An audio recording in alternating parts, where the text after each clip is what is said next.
wabarakatuh. Alhamdulillahi rabbil alamin. Alhamdulillah lahun ni'matu wa lahul fadlu wa lahul thana'ul hasan. Wa salawatullahil barrir rahim wal malaikatil muqarrabin ala sayyidil mursalin Muhammadin wa ala alihi wa ashabihi at-tayyibin at-tahirin. Allahumma la sahla illa ma ja'altahu sahla wa anta ya hayyu ya qayyum taj'alul hazna idza syi'ta sahla. Allahumma akrimna bil ikhlasi fin niyati wal qawli wal amal. Para jamaah yang dirahmati oleh Allah, puji syukur kita panjatkan kepada Allah karena pada sore hari ini Allah masih memberikan kemampuan kepada kita sehingga kita bisa bertemu meskipun melalui kajian online dalam keadaan sehat walafiat. Shalawat serta salam semoga tetap tercurahkan kepada baginda Nabi Muhammad sallallahu alaihi wasallam. Para jamaah yang dirahmati oleh Allah, kita akan membahas tentang fiqih. Bagaimana orang tersebut bersuci dengan benar, bagaimana sholat dengan benar, bagaimana dia berpuasa dengan benar, bagaimana dia zakat dengan benar, bagaimana dia berhaji dengan benar, bagaimana dia umroh dengan benar itu. Kenapa kita harus mengaji? Karena orang yang beramal, orang yang berbuat, orang yang beribadah tanpa didasari ilmu agama, maka Allah Subhanahu wa taala melalui nabinya bersabda, beliau Nabi Muhammad sallallahu alaihi wasallam bersabda, "Man 'amila 'amalan laisa 'alaihi amruna fahuwa raddun." Orang yang beramal dan amal tersebut itu tidak ada pada Islam. Amal tersebut, ibadah tersebut, perbuatan tersebut itu tidak ada dalam syariat Islam. Meskipun dia mengaku itu ada dalam syariat Islam. Tapi hakikatnya sebenarnya tidak ada dalam Islam, maka amal tersebut kata Nabi SAW ditolak. Kan percuma. Artinya kita akan mendapatkan capek, sayang, tenaga yang sudah dikuras, dikeluarkan untuk beribadah kepada Allah, akan tapi akhir-akhirnya itu tidak diterima oleh Allah. Bagaimana mengetahui bahwasanya ibadah itu sah? Bagaimana kita ketahui bahwasanya amal perbuatan itu sesuai dengan yang datang dari baginda Nabi Muhammad SAW? Dengan belajar ilmu agama. Karena itu sudah dikatakan oleh Nabi SAW di awal pertemuan kita tadi, sekedar mengingatkan, katanya, ya ayyuhan nas ta'allamu, wahai para manusia, para umat, belajarlah, berarti ada guru. Fa innamal ilmu bitta'allum. Ilmu itu bisa diambil dengan belajar. Wal fiqhu, dan faham suatu masalah, bittafaqquh, juga dengan belajar, juga diambil dari guru. Itu adalah amanat wasiat dari baginda Nabi Shallallahu Alaihi Wasallam. Makanya supaya kita tahu bahwasanya apakah bersuci kita sudah benar, apakah sholat kita sudah benar, itu jalan satu-satunya adalah dengan mengetahui dari guru-guru kita, belajar dari guru-guru kita yang nyambung sanadnya kepada baginda Nabi Muhammad Shallallahu Alaihi Wasallam. Makanya salah satu daripada kitab yang kita kaji dari guru-guru kita itu adalah kitab Mukhtasar ini, menjelaskan tentang berbagai disiplin ilmu. Ada ilmu keyakinan, akidah, ilmu sholat, bagaimana kita sholat dengan benar, kemudian bagaimana bersuci dengan benar, dan lain sebagainya. Hari ini kita akan menjelaskan atau meneruskan penjelasan tentang bersuci kemarin. Jadi ada syarat, ada rukun. Kemarin kita sudah jelaskan apa itu syarat. Saya ulangi lagi, syarat itu adalah sesuatu yang tidak masuk bagian perbuatan. Dan perbuatan itu tidak akan sah kalau sesuatu itu tidak dilakukan.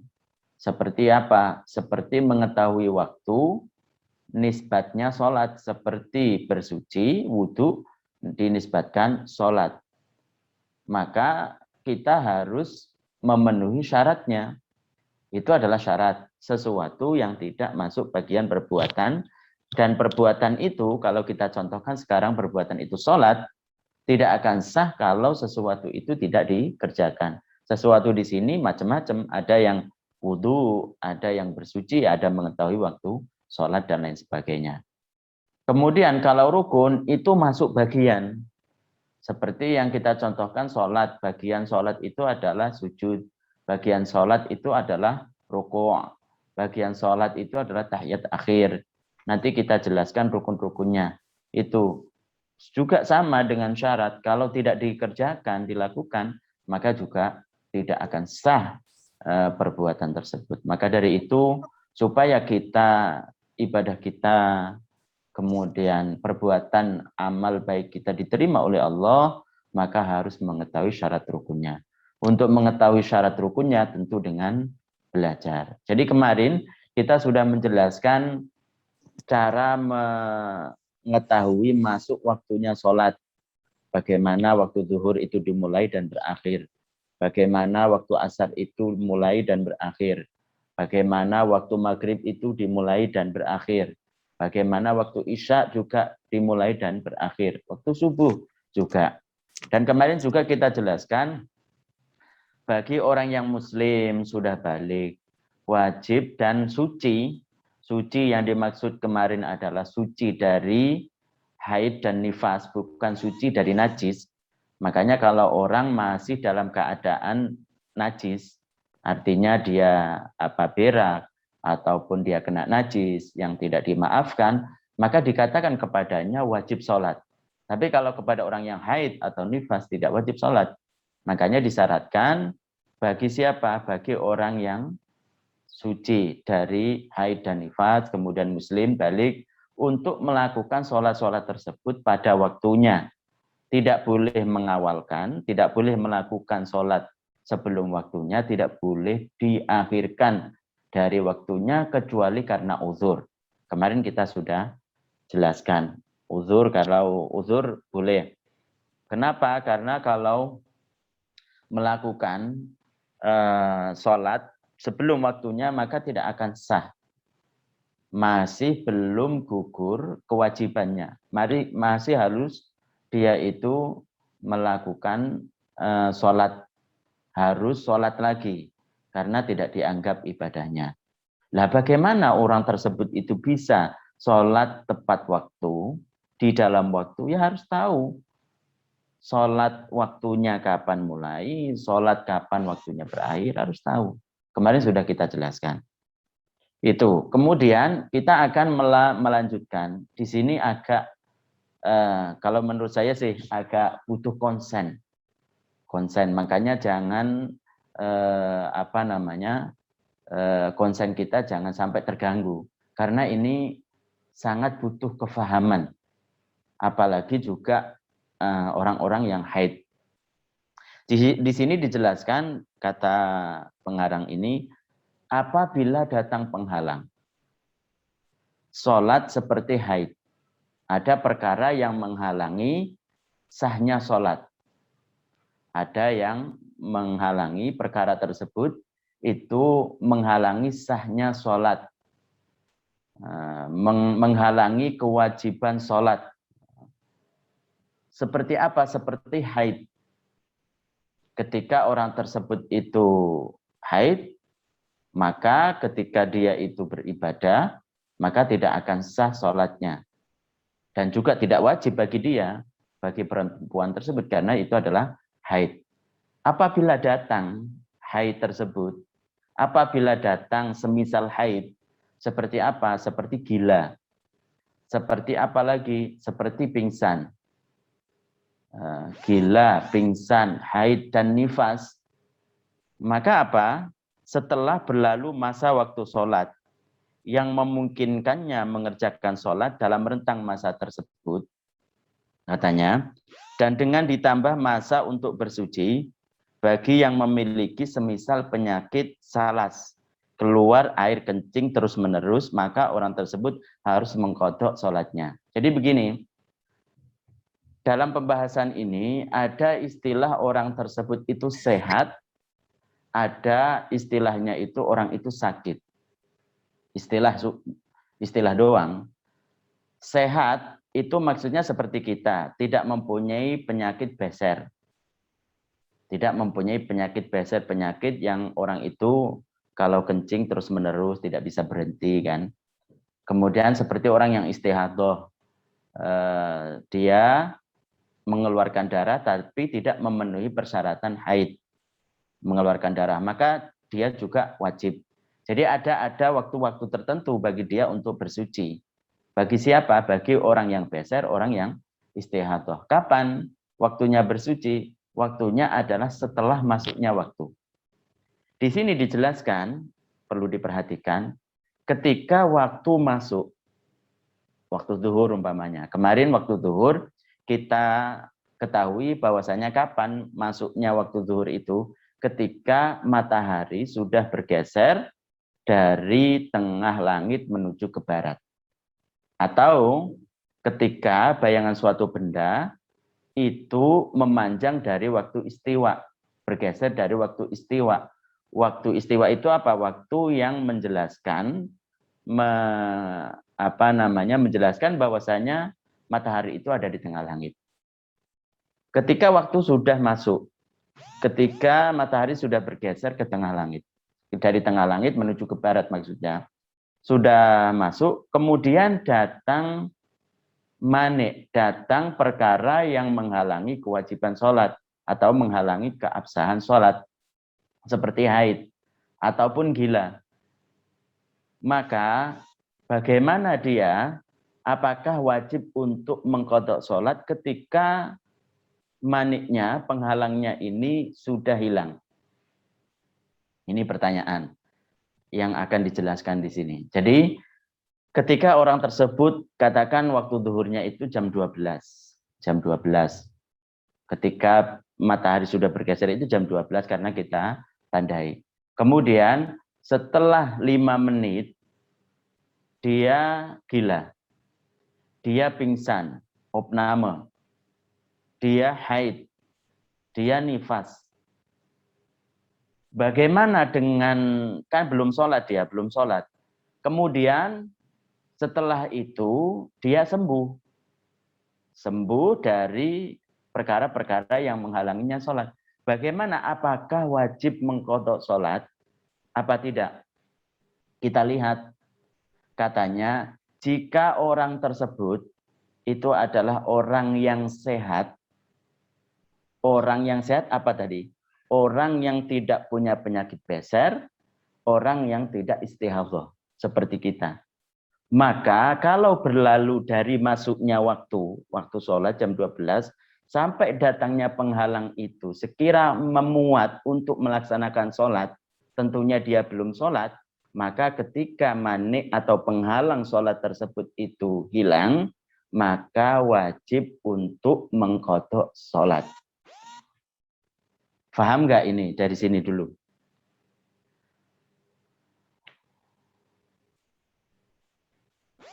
Coba berikan tulisan dulu kalau sudah paham. Berikan kirim SMS atau tulisan. Paham nggak apa yang saya jelaskan ini?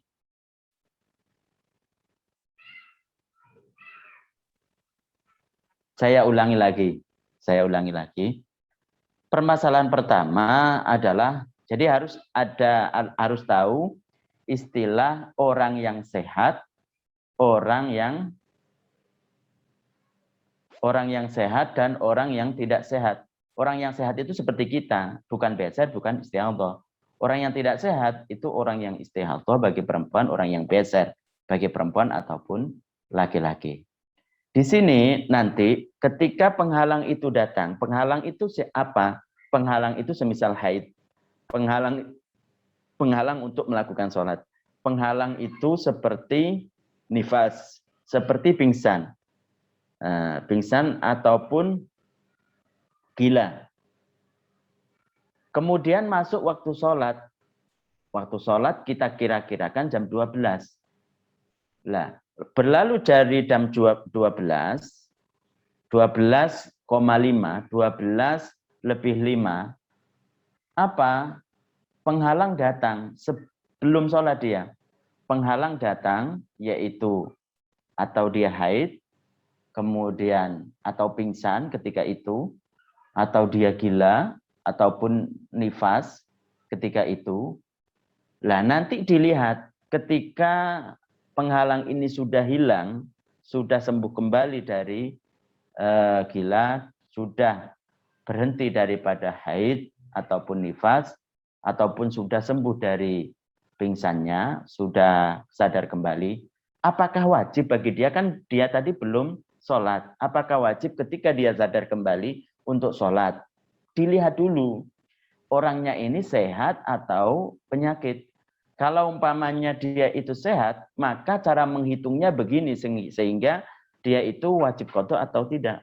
Ketika datangnya masuk sholat sampai datangnya penghalang, memuat untuk sholat saja apa enggak? Kalau dia itu bukan beser, dia itu bukan istihadhah. Kalau memuat waktu 5 menit tersebut, maka wajib untuk mengqadha sholat ketika sadar dari gilanya ataupun pingsannya. Maka wajib. Maka wajib. Jadi kapan? Kayak contohnya umpamanya, saya berikan contoh. Ketika jam 12 sudah masuk waktu zuhur, dia belum sholat. Kemudian ketika 12,10 dia pingsan, opname, dibawa ke ke rumah sakit. Sampai waktu maghrib. Sampai waktu maghrib, isyaknya dia sadar, maka wajib sholat zuhur tadi diqadha. Sholat zuhur tadi wajib diqadha. Karena apa? Karena ada waktu yang berlalu darinya, dia belum sholat, sehingga datang penghalang sholat tersebut, dia belum sholat. Maka wajib ketika mani ataupun penghalangnya itu hilang, maka wajib bagi dia untuk mengqadhanya. Maka wajib bagi dia untuk mengqadhanya. Faham ya ini permasalahan pertama. Permasalahan kedua, orangnya tersebut ini masih membahas penghalang datangnya. Penghalang datang. Karena ada istilah penghalang hilang nanti. Ada juga hukum-hukumnya. Jadi masalah pertama. Masalah kedua adalah orangnya itu sakit. Sakit itu maksudnya siapa di sini? Orangnya beser, orangnya tersebut itu istihadhah. Jadi istihadhah dan beser itu apa? Itu tidak menghalangi bagi dia untuk apa? Untuk sholat. Tetap wajib. Karena yang dinamakan suci telah disebutkan, yang tidak wajib untuk sholat di atas itu adalah haid dan nifas. Haid dan nifas. Tapi kalau dia itu dalam keadaan istihadhah, keluar darah, meskipun ada cara-caranya, mungkin dalam satu waktu kita jelaskan, ataupun dia itu beser, terus mengeluarkan air kencing umpamanya, tidak bisa dihentikan. Maka wajib bagi dia tetap, tentunya ada cara-caranya. Maka bagi orang ini, menghitungnya bagaimana sehingga kalau penghalang ini hilang, apakah wajib qadha atau tidak? Apakah wajib qadha atau tidak? Menghitungnya caranya adalah apakah memuat apa? Sholat dan bersuci ketika masuknya waktu sampai datangnya penghalang. Masuknya waktu, datangnya penghalang. Jadi ketika dia itu masuk waktu sholat jam 12. Kemudian setelah itu jam 12,25 atau jam 12 atau jam setengah 1. Jam setengah 1 dia belum sholat. Sehingga dia itu kedatangan penghalang tadi. Penghalang itu tadi apa? Yaitu ada kalanya haid, nifas, ataupun gila, ataupun pingsan. Pingsan kapan? Pingsannya itu ketika jam setengah 1. Belum sholat. Dia dalam keadaan beser. Maka nanti menghitungnya apakah wajib bagi dia ketika pingsannya itu sudah pulih. Artinya dia itu sudah sadar lagi dari pingsannya, ketika sudah sadar, apakah wajib untuk mengqadha sholat? Maka menghitungnya begini, dari semenjak masuk waktunya sholat sampai datangnya penghalang tadi, yaitu setengah jam kan, kira-kira bisa untuk sholat dan bersuci enggak? Nah, kalau mencukupi untuk sholat dan bersuci setengah jam itu, maka ya wajib bagi dia untuk mengqadha sholat. Mengqadha sholat ketika dia sudah sadar kembali dari pingsannya, ketika dia sembuh dari gilanya, ketika darahnya sudah berhenti dari haid ataupun nifas. Ini masalah kedua. Paham nggak kira-kira?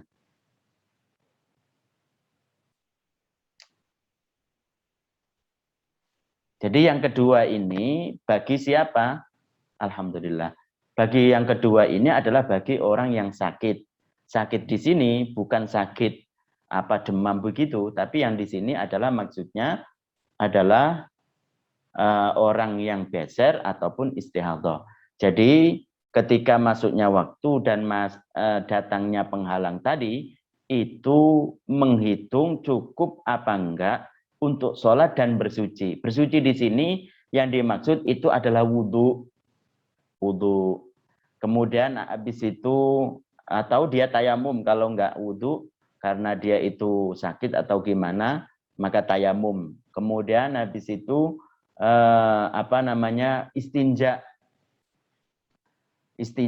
Istinja itu mensucikan berak ataupun air kencing. Nanti kita jelaskan tentang istinja, ada istilah istinja. Mensucikan kotoran dari jalan belakang ataupun jalan depan. Kemudian bersuci dari najis yang tidak dimaafkan. Begitu juga termasuk dari bersuci dari najis-najis yang tidak dimaafkan, ataupun termasuk daripada kategori istinja, mensucikan kotoran dari jalan depan ataupun depan belakang, itu adalah ketika orang tersebut beser, itu kan butuh melipat supaya tidak menetes ketika dia sholat. Itu juga termasuk, sehingga antara masalah yang pertama hanya orang yang sehat dengan yang kedua itu tentu waktunya berbeda. Kalau yang pertama itu sehingga dia wajib qadha sholat, kapan? Ketika penghalangnya hilang, itu kan hanya waktu sholat saja yang diambil. Jadi kalau umpamanya masuknya waktu dengan datangnya penghalang itu memuat untuk sholat saja, kemudian hilang penghalangnya, maka wajib mengqadha sholat. Kalau yang kedua, bagi siapa? Bagi orang yang sakit tadi, itu ditambah waktu sholat dan waktu bersuci. Waktu bersuci ini apa aja? Waktu bersuci itu adalah wudhu atau tayamum, bagi orang yang memenuhi persyaratan untuk tayamum, karena bahaya menggunakan air atau tidak ada air sama sekali umpamanya. Kemudian bersuci dari najis yang tidak dimaafkan. Kemudian juga istinja, bersuci dari kotoran yang depan dan belakang dengan syarat-syaratnya orang istinja. Itu makanya kan waktunya lebih. Jadi kalau umpamanya orang tersebut orang yang sakit, orang yang beser ataupun orang yang istihadhah, kemudian antara masuknya waktu dan datangnya penghalang itu sempit, tidak memuat untuk sholat ataupun bersuci dan bersuci, maka ya tidak wajib mengqadha ketika sembuh, ketika ketika sadar kembali dari pingsannya, maka tidak wajib untuk mengqadha. Begitu juga masalah yang pertama, masalah orang yang sehat, orang yang tidak beser ataupun orang yang tidak istihadhah.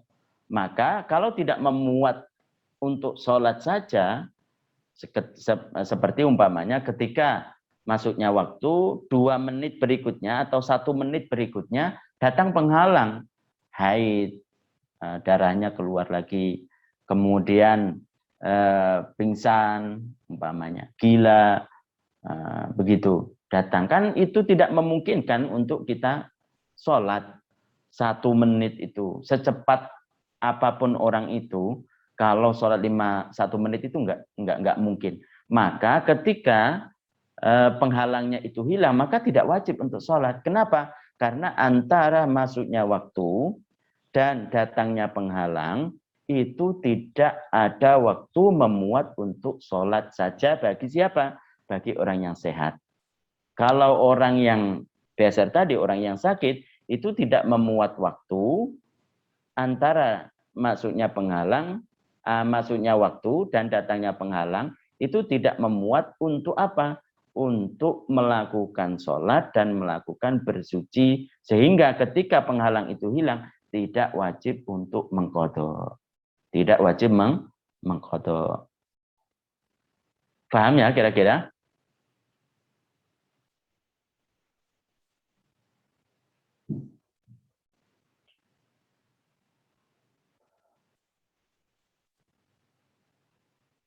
Enggak, kalau yang nanti kalau yang pertama tidak dihitung, kalau masalah yang pertama tidak dihitung waktu wudhu, waktu bersuci, hanya sholat. Jadi ini perkiraan, bukan dia itu waktu ya, waktu yang diambil, waktunya hanya mengambil sholat saja, bukan ditambah dengan wudhu. Kalau yang kedua, permasalahan kedua, itu adalah yang waktu yang diambil itu bagi yang sholat, bagi yang wudhu ataupun tayamum, bagi yang mensucikan dirinya dari najis yang tidak dimaafkan, atau mensucikan dirinya dari kotoran jalan depan dan belakang. Itu yang diambil. Jadi lebih lama. Itu sehingga kita ketika sudah sadar ataupun sudah hilang penghalang-penghalang tersebut, itu mengetahui, oh apakah, atau teman-teman kita mengetahui, karena kita mungkin lupa ya, karena kita pingsan kemudian lupa begitu. Ada yang mengingatkan begitu. Maka cara menghitungnya begitu. Kalau orang itu sehat, itu adalah menghitungnya waktu sholat saja. Kalau orangnya itu sakit, ingat sakit di sini bukan sakit-sakit yang dimaksud adalah demam, ataupun dia itu sakit diare dan lain sebagainya, bukan. Tapi di sini adalah orang yang beser ataupun orang yang istihadah. Supaya mudah memahaminya saja, saya istilahkan sebagai orang yang berpenyakitan, orang yang tidak sehat gitu. Paham ya? Iya. Kemudian yang berikutnya,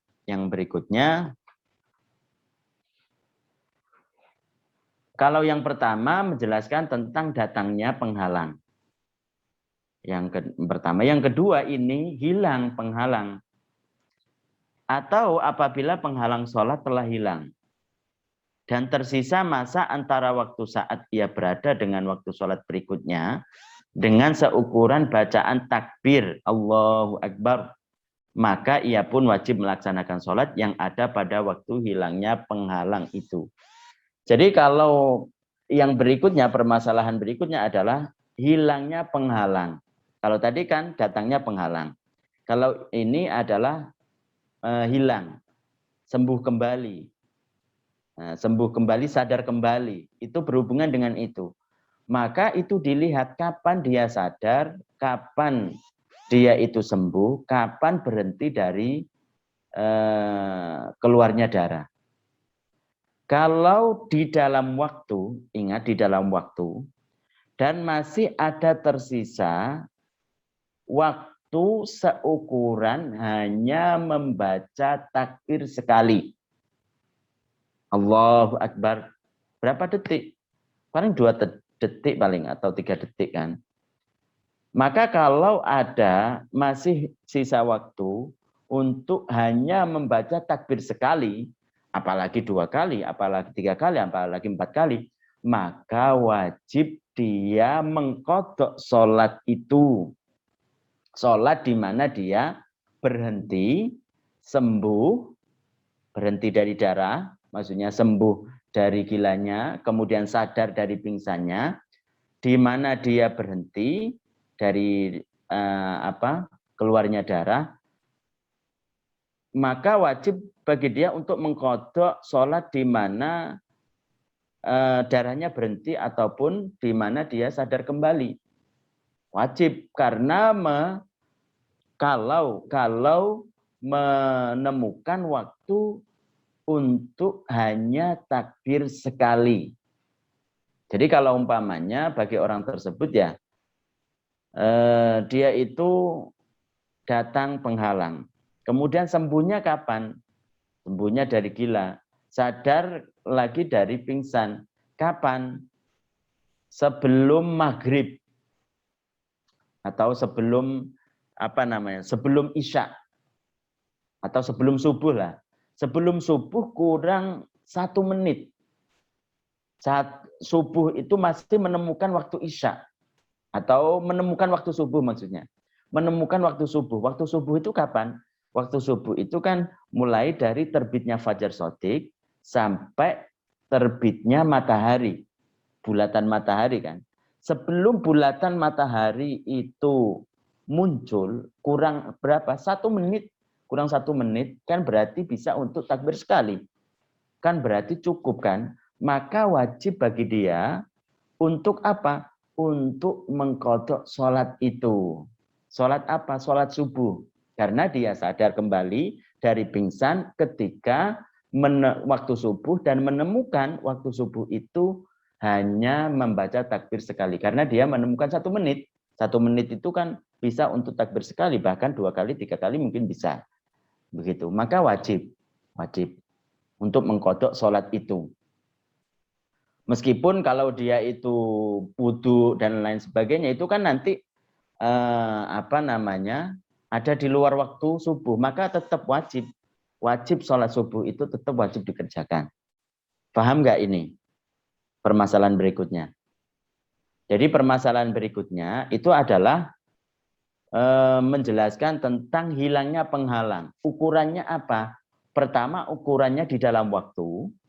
Yang kedua, dalam waktu tersebut itu menemukan waktu di mana penghalang itu hilang, waktunya ukurannya berapa? Hanya membaca takbir sekali. Apalagi 2 kali, apalagi 3 kali, apalagi 4 kali. Maka wajib bagi dia untuk mengkodok sholat di mana penghalang itu hilang. Di mana penghalang itu hilang pada waktu itu. Maka wajib.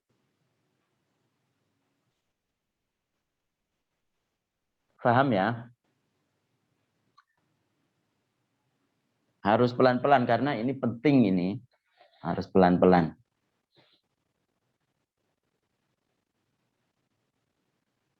Paham nggak ini kira-kira? Ya. Begitu permasalahan berikutnya adalah begitu juga wajib bagi dia untuk mengkodok sholat di mana penghalang itu hilang jika begitu juga wajib untuk mengkodok sholat sebelum waktu gimana ya? Wajib juga dia mengkodok sholat bagi waktu sebelum waktu sholat di mana penghalangnya itu hilang. Sebelum waktu sholat di mana penghalang itu hilang. Jika biasa dijamak dengannya. Jadi kalau umpamanya zuhur dan asar, biasanya kan bisa dijamak. Memang satu paket jamak zuhur dan asar. Ketika penghalang itu hilang ketika waktu asar. Ketika waktu asar, kemudian kurang 2 menit maghrib. Maka wajib bagi dia untuk mengkodok sholat asar, begitu juga sholat zuhur. Begitu juga sholat zuhur. Kenapa? Karena zuhur dan asar itu biasa dijamak. Dan dia berhenti dari penghalang tersebut, itu ketika waktu di mana dia itu menemukan takbir sekali. Takbir sekali yaitu asar, dan sebelumnya, waktu sebelumnya, yaitu waktu zuhur, itu biasa dijamak dengan asar. Tapi kalau umpamanya tidak bisa dijamak, waktu sebelumnya tidak bisa dijamak, biasanya tidak harus jamak ya.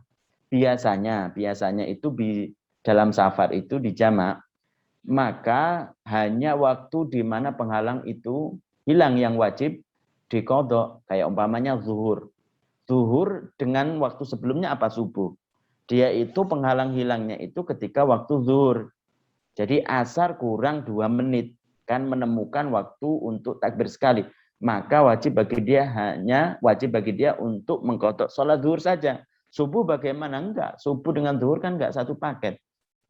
Ketika di perjalanan orang kan enggak bisa untuk menjamak antara subuh dengan zuhur. Begitu juga yang sama seperti penjelasan yang pertama, yaitu penjelasan yang barusan ini, yaitu antara asar dengan zuhur itu bisa dijamak, kemudian penghalangnya itu hilang ketika waktu asar, maghrib kurang 2 menit, berarti wajib bagi dia untuk mengkodok sholat asar dan zuhur karena biasa dijamak dengannya. Begitu juga ketika orang tersebut itu penghalangnya hilang ketika waktu isya. Jadi penghalangnya itu hilang sebelum subuh. Sebelum subuh. Isya masih ada waktu 2 menit ataupun 3 menit. Maka wajib untuk mengkodok sholat isya dan waktu maghrib. Karena maghribnya itu biasa dijamak dengan waktu isya. Karena ketika isya penghalangnya hilang dan masih menemukan waktu hanya untuk takbir sekali. Yaitu kalau 2 menit kan jelasnya lebih dari sekali. Berarti wajib untuk mengkodoknya. Wajib, paham ya kira-kira?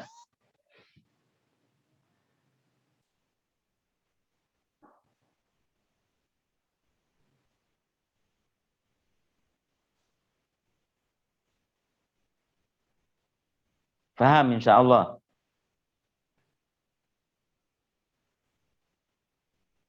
Ya, sekarang saya mempunyai pertanyaan.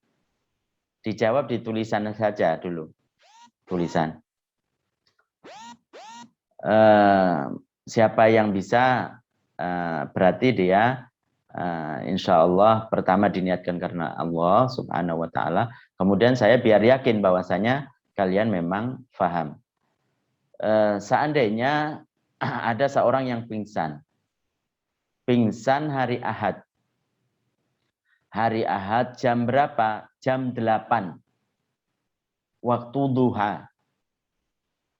Waktu duha. Kemudian dia itu sadarnya itu hari Senin atau hari Selasa.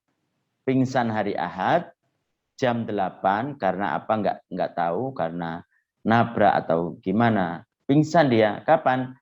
Jam 8 waktu duha. Kemudian dia tidak sadar sampai 2 hari berikutnya. Berarti Senin Selasa.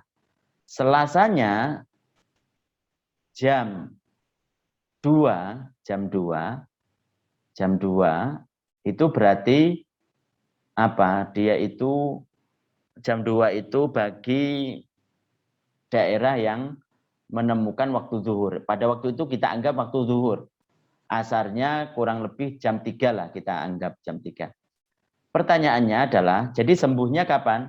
Sembuhnya itu hari Selasa jam 2. Jam 2 itu masih waktu zuhur. Asarnya itu kita anggap jam 3. Jadi saya ulangi lagi pertanyaannya. Dia pingsan. Pingsannya kapan? Hari Ahad. Jam berapa? Jam 8. Atau waktu duha. Kemudian dia sembuhnya kapan? Senin, Selasa. Hari Selasa. 2 hari. Dia itu pingsan. Hari Selasa. Jam berapa? Jam 2 masih waktu zuhur. Pertanyaannya, yang wajib ia qodok sholat itu sholat apa saja? Pertanyaannya. Coba.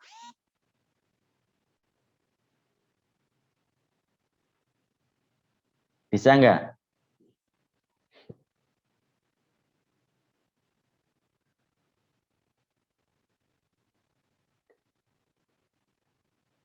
Yang lain?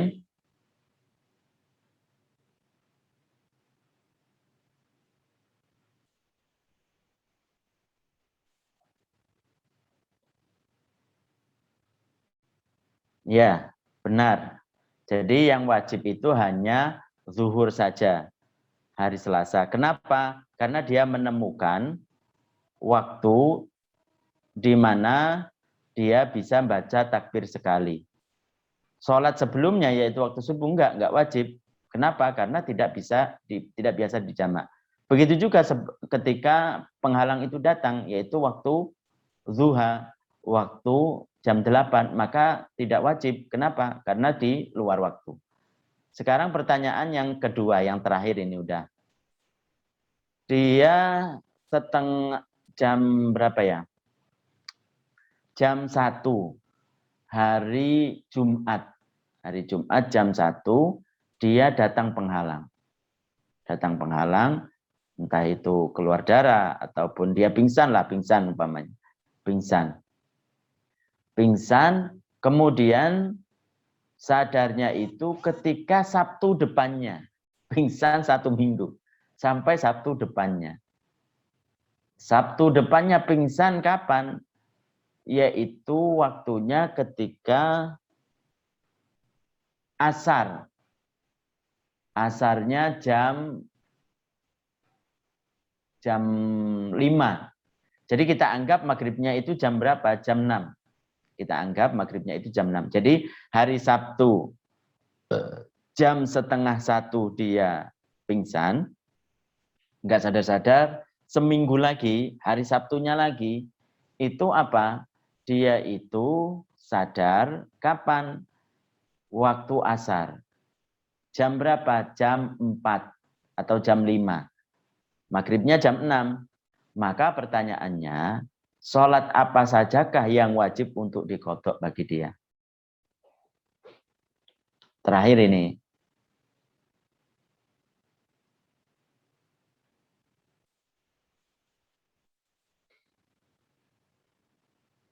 Lillahi ta'ala.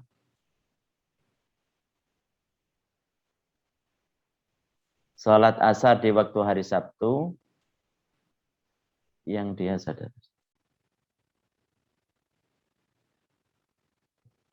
Ada lagi? Itu saja berarti. Ada lagi yang mau jawab? Saya ulangi pertanyaannya. Sholat asar dari Sabtu depan dan kalau semisal belum sholat zuhur pas dia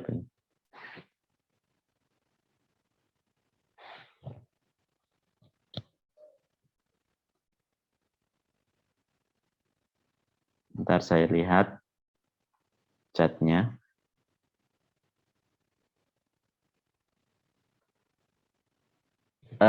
Sholat asar di waktu hari Sabtu yang dia sadar, Ustaz. Nah, ini enggak benar kalau ini. Zuhur hari Sabtu dan zuhur Sabtu berikutnya dan asar.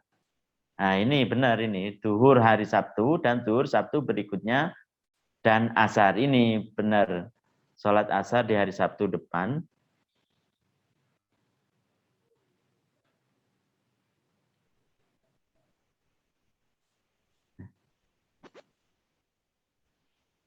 Jadi, sholat zuhur pada waktu ia mulai pingsan. Yang benar itu ini, sholat zuhur hari Sabtu, di mana dia pingsan, tentu kita contohkan dia belum sholat.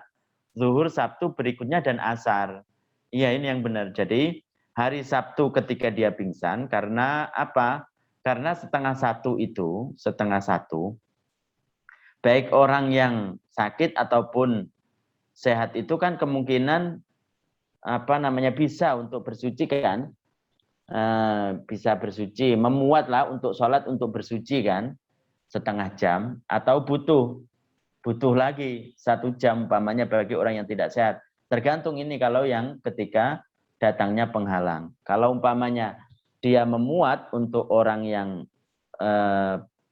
penyakitan tadi, orang yang sakit tadi, maka wajib bagi dia untuk sholat zuhur ketika datangnya penghalang, yaitu ketika pingsan, dan ketika Sabtu depannya ketika dia sembuh dari pingsan, ketika dia sadar dari pingsan. Asar dan zuhur juga pada Sabtu depannya. Kenapa? Karena karena apa? Karena penghalangnya itu hilang di waktu di mana dia itu bisa takbir sekali dan sholat sebelumnya, waktu sebelumnya itu biasa dijamak dengan waktu di mana penghalang itu hilang. Jadi yang wajib qadha adalah zuhur ketika dia pingsan karena belum sholat tentu, yang kita contohkan. Kalau sholat kan nggak jadi pembahasan kita. Zuhur di waktu pingsan karena memuat untuk sholat saja bagi orang yang sehat dan orang yang sholat dan bersuci bagi orang yang tidak sehat atau orang yang sakit karena mencukupi. Kemudian wajib dia sholat duhur dan asar pada minggu berikutnya di mana pingsan itu hilang, di mana penghalang itu hilang. Karena apa? Karena penghalangnya itu hilang di dalam waktu yaitu asar dan dia bisa membaca takbir sekali dan sholat sebelumnya itu biasa dijamak dengannya. Itu alhamdulillah paham.